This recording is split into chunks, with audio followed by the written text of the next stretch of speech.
आज की बात एंडोमेट्रियोसिस के बारे में।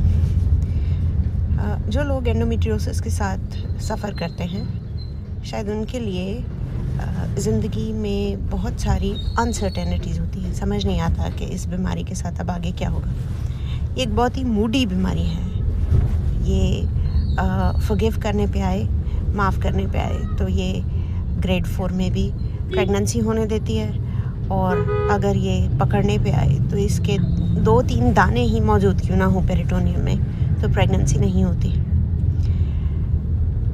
एंडोमेट्रियोसिस के बारे में कहा जाता है कि इसके बारे में अच्छी खबर ये है कि ये कैंसर नहीं है। इसके अलावा ये बीमारी हर तरह से तंग कर सकती है। पीरियड्स की पेनफुल होने में, सेक्स के पेनफुल होने में, बच्चों के ना होने में, और इनफर्टिलिटी के लिए मुख्तलिफ़ तरह से कंट्रीब्यूट करती है।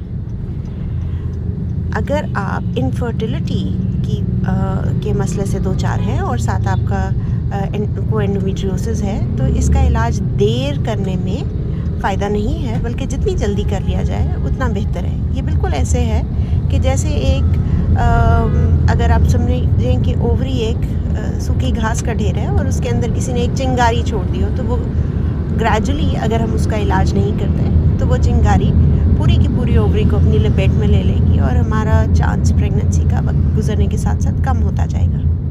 दूसरी बात ये कि अगर आपको एंडोमेट्रियोसिस है और आपने कोई सर्जिकल ट्रीटमेंट इसके लिए कराया है, तो उसके बाद फिर सप्रेसिव मेडिकेशन लेने की बजाय इलाज की तरफ आ जाइए। प्रेगनेंसी के लिए इलाज कराइए और जल्द अज जल्द प्रेग्नेंट होने की इसके बाद कोशिश कीजिए, रादर देन कि आप सप्रेशंस लें।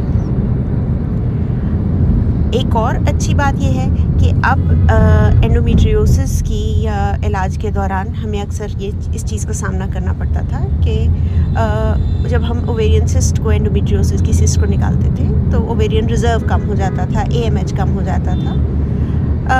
अब ऐसे तरीक़ाकार मौजूद हैं जिसके अंदर हम उस सिस्ट को वहीं पर स्क्लीरोज कर सकते हैं, जिसकी वजह से AMH को इफ़ेक्ट होने का या इम्पैक्ट होने का चांस निस्बतन कम हो जाता है, और वो एक रिलेटिवली सेफ़र तरीका इलाज है।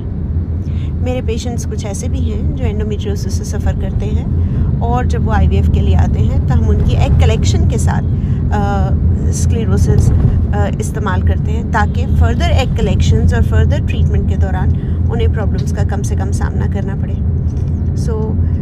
एक मुश्किल बीमारी ज़रूर है, अलबत्ता ऐसा नहीं है कि ये लाइलाज है और इसके लिए इलाज मुमकिन नहीं है। Hope you find it helpful.